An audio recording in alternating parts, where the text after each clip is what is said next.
to Revision UG online platform. I'll be your teacher taking you through a primary 6 integrated science.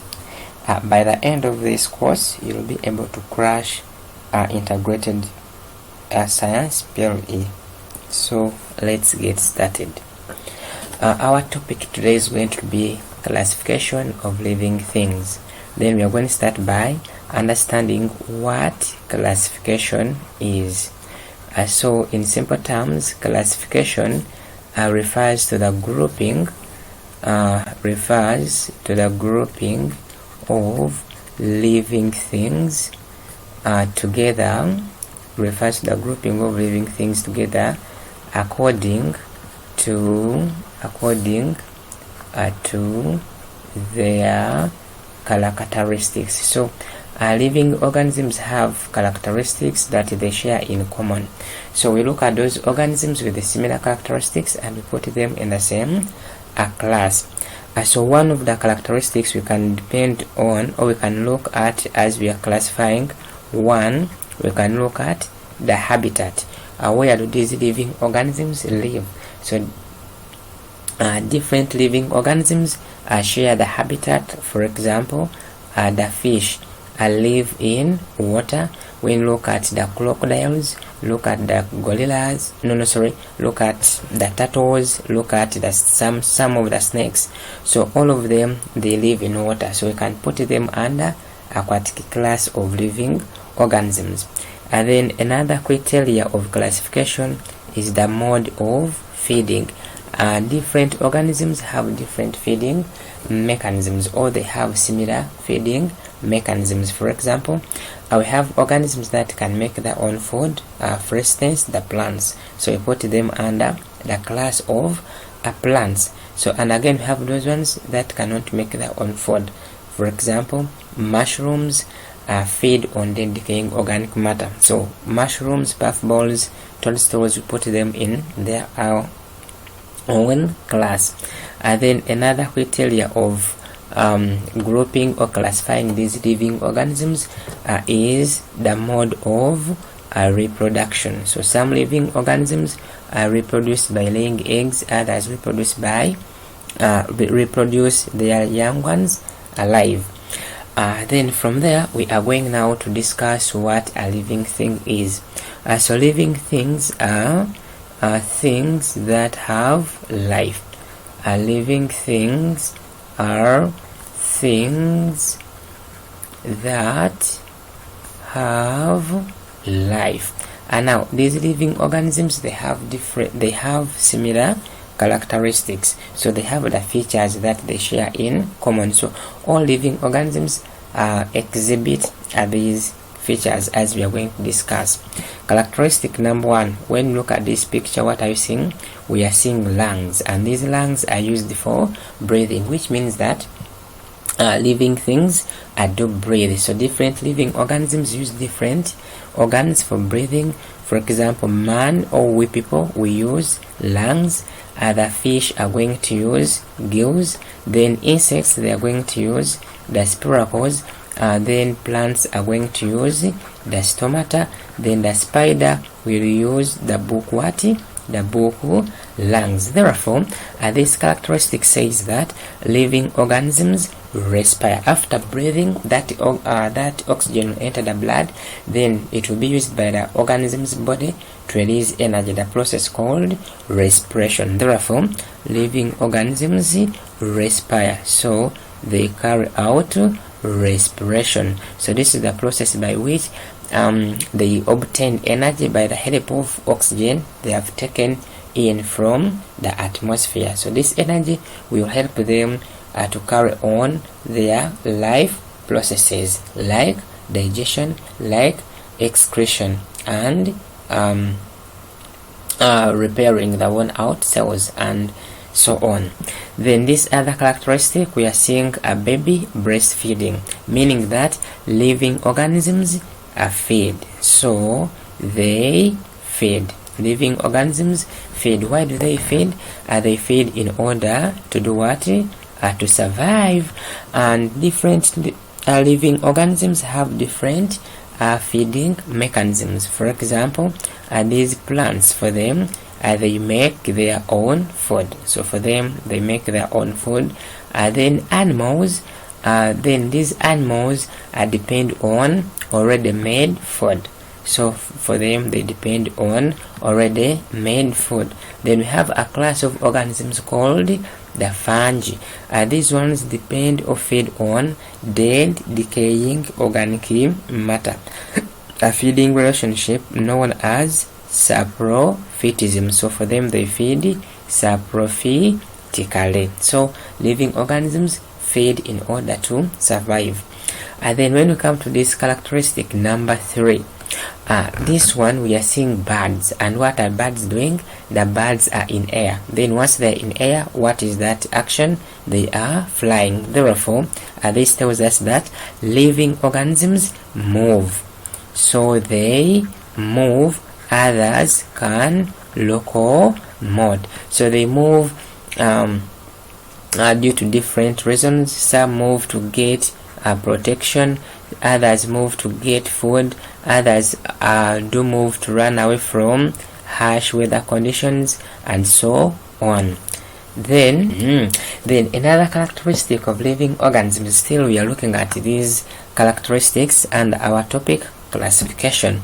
So we are seeing this picture. We are seeing sun here, we are seeing the rays, then we are seeing the plant, and the plant is bending towards the sun. So meaning that this plant is responding to the sunlight from the sun. Then this means that living organisms are sensitive to the conditions in the environment. And now those conditions in the environment, we call them the stimuli. For example, the stimulus in this picture, or in this diagram, or in this photo, it is the sunlight, or it is the light. So the plant is responding towards the light. This means that living organisms respond. So living organisms or living things respond to a stimuli. So they respond to stimuli. In other words, living organisms are sensitive to the environment where they are living. Then here we are seeing another diagram showing us a characteristic. So these ones are the kidneys, and the work of the kidneys in the body is to filter blood. After filtering blood, what's going to come out? So they are going to let out what we call urine, and urine is a waste product. So the body does not need urine. So that process by which these organisms are removing those waste materials from their bodies is known as excretion. So excretion is the removal of waste materials from the body, because once they are not removed, they can turn to be dangerous and they harm the body. Therefore, are need to be removed. Then giving us a characteristic number 6. So this one says that living organisms, they carry out excretion. So living organisms excrete. Then lastly here we are seeing a monkey. So a monkey has a baby at the back. What does this mean? It means that this monkey produced its baby. Therefore, anything to be called a living organism, it has to reproduce. So living organisms reproduce. So they reproduce in order to increase or to multiply in number. So once again, we've discussed the characteristics of living things, and we've said 1. Living things excrete, living things reproduce, living things are sensitive to the environment or they respond to a stimuli. Then we say that living things, they also grow. So growth is the irreversible increase in a size of an organism. So apart from growth, they also feed and they also respire. Then let us move on and see. So let us continue with our classification. After you have looked at the characteristics of living things, then let us look at the animal kingdom. So as we look at animal kingdom, because these animals are also living organisms, then there are very many animals in our environment. But now these animals, we can put them in groups, and we are going to put them into two groups. Then we have group A. We have animals that will belong to this group, and we have the animals that will be here. Now when you look at this animal, this is a human, then what I want you to just observe is this. So this one is what we call a spine, or we can call it a vertebral column. So it can be called a vertebral column, and if not a vertebral column, we can call it a backbone. Then when you look at this animal, it is a snail. It has a shell, it has the tentacles, but when you look at its back, we are not seeing a backbone, meaning that this animal A does not have a backbone, then this one has a backbone. So this one gives us the two major groups of animals in our environment. Then animals like this snail in class A without a backbone, we are going to call it an invertebrate. We are going to call it what? An invertebrate. Therefore, invertebrates means the animals that do not have a backbone. Invertebrates are animals without a backbone. So all those animals without backbones are called invertebrates. For example, we have a snail, it is an invertebrate. When you look at a slug, when you look at all the insects in the environment, they don't have that hard bone in their backs.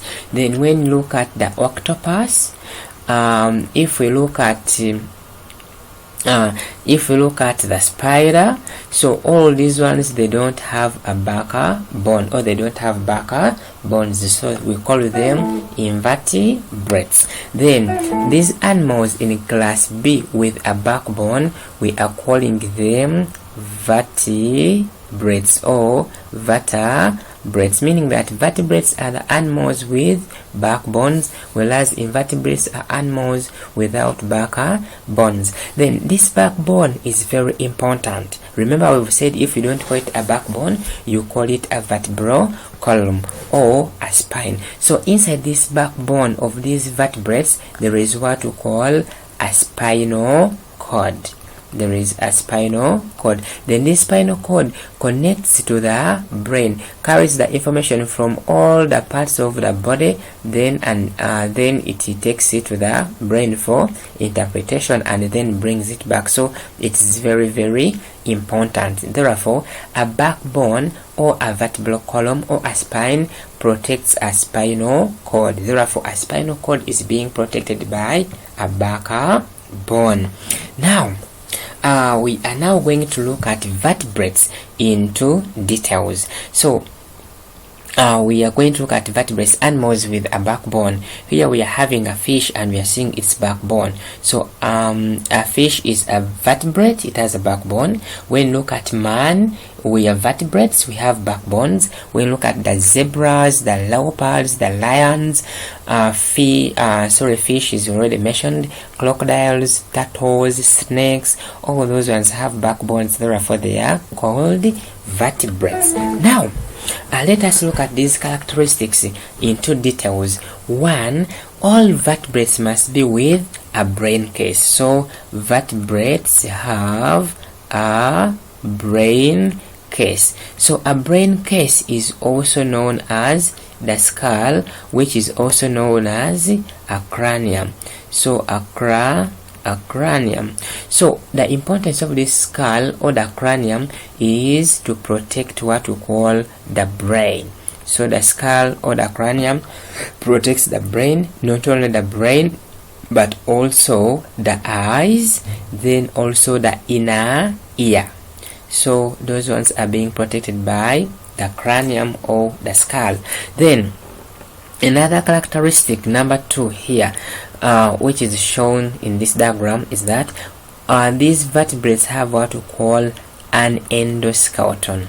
They have an endoskeleton.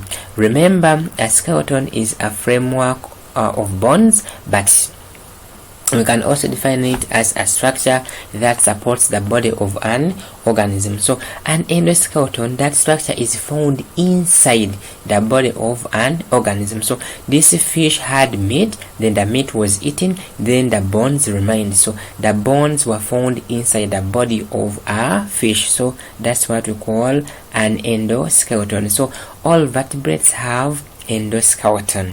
Then here we are looking at these zebras. Now these zebras are moving in water, so they're stepping in water. But now, will this water enter their bodies?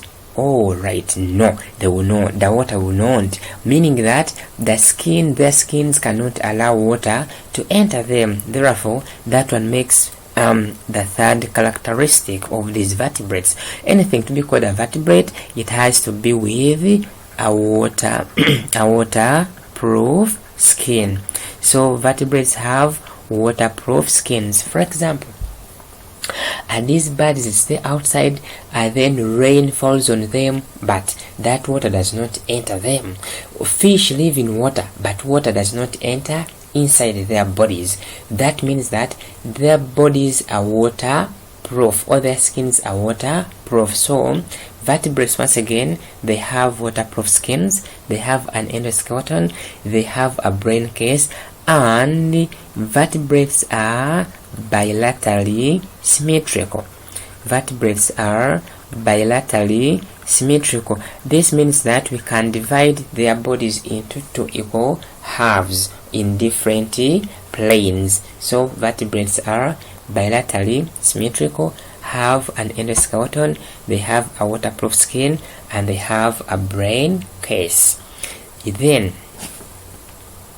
after having looked at the characteristics of vertebrates, as we said, they have a brain case, they have a backbone, automatically they have an endoskeleton, they have waterproof skins, and they're bilaterally symmetrical. Then these vertebrates, again, there are very many animals that have a backbone.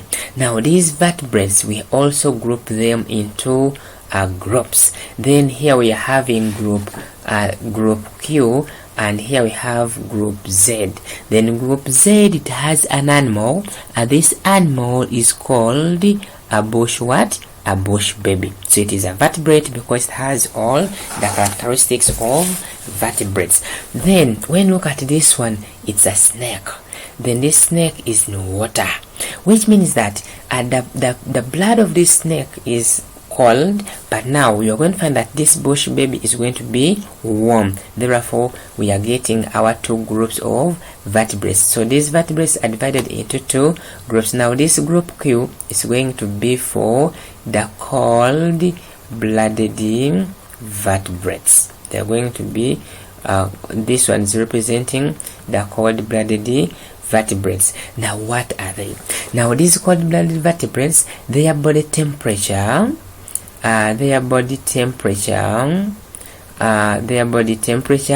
changes or depends or varies with that of the environment. The body temperature changes with that of the environment. Now, so this one Q, cold-blooded vertebrate, then the opposite is going to be warm-blooded. So a bush baby is under a class of warm-blooded. If now this one changes, then this one does not change, so it has a constant body temperature. So warm-blooded animals have a constant body temperature, whereas cold-blooded vertebrates, their temperature varies with that of the environment. Then these cold-blooded vertebrates, once we don't call them cold-blooded, we can call them poikilotherms or poikilothermic animals. And now these warm-blooded animals can also be called homeotherm or homeotherms. So meaning that animals whose body temperature is kept constant, then here animals the temperature is not kept constant. So this one, the reason as to why these ones the temperature is kept constant is that for them their body metabolic rates or processes are controlled by enzymes, and from primary 5 we are taught that enzymes control or speed up chemical reactions within our bodies, and they work based under a temperature range, a minimum or an optimum temperature range. That's why all cold-blooded vertebrates keep their temperatures constant in order not to affect their enzymes that help them to carry out their life processes. Now let us look at what we call warm-blooded animals. Then these warm-blooded animals, we've said they are also called homeothermic animals or homeotherms, and their temperatures are kept constant. Then these warm-blooded animals are divided into 2 groups. We are having this rat breastfeeding its young ones, making for us group of warm-blooded animals K, and now this one is making for us group B. Now here we are having a rat, so we are not going to say that we have a class of rats and a class of no, this one is going to be a class of mammals. And again this one, because these are birds, they are going to remain as birds. So warm-blooded animals are divided into 2. They are divided into a class of mammals and a class of birds. Remember, we are looking at groups of vertebrates, so they are divided into 2 major groups: the cold-blooded vertebrates and the warm-blooded vertebrates. Then the warm-blooded vertebrates are further divided into 2 classes, subclasses: the class of birds and the class of mammals. Then as we are moving on with revision Uganda, we shall look at each class into details one by one. Now let us again look at the cold-blooded. These cold-blooded vertebrates, for them now, they are divided into 3 classes. We have class P, class N, and class R. Now this class R, there is a crocodile, but now this is not a class of crocodiles. No, this crocodile moves by crawling, so it is a crawler, so it moves by crawling. Now all these cold-blooded vertebrates that move by crawling, we put them under a class of reptiles. A class of reptiles. So this one is a reptilia. It moves by crawling. So we shall look at reptiles into in details. Then here we are having our fish. The fish. These fish, they are going to give us a class of fish still. Then we are having a frog. So a frog hiding, so it is hibernating.